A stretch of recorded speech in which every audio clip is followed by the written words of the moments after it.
Hi, my name is Mike Pease. I went on a walk up the creek after a heavy rain last Thursday to see if I could get a good look at what's going on, and here's what I found.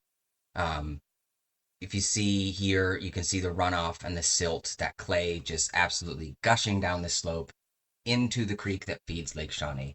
You can see that orange only going downstream, straight towards the lake. If you look upstream, that's pretty natural looking color for a creek after a heavy rain. But look at how it all immediately flows right back down to it. That color is unmistakable.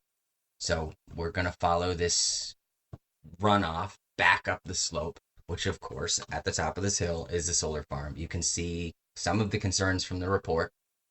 And keep in mind, this is a while after the heavy rain now, after fighting through the woods and some briars to get up here.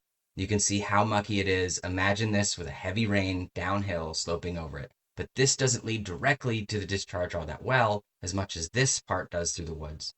So we follow this back up, just next to where I was up at the solar farm.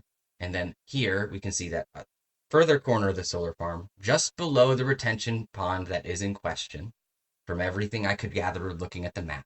So we're going to follow this creek right back down through the woods. Look at that color. Look at that mess. The very runoff we saw down the slope before, right back into where we were at the creek.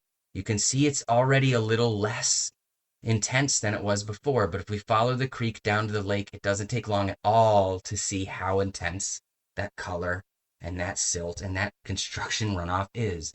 And it pours right back down into Lake Shawnee. Now, we are about to enter a season when we have a heavy rain like this at least every week and a half, and this is what dumps into our lakes every single time. This is a very urgent issue that requires attention now.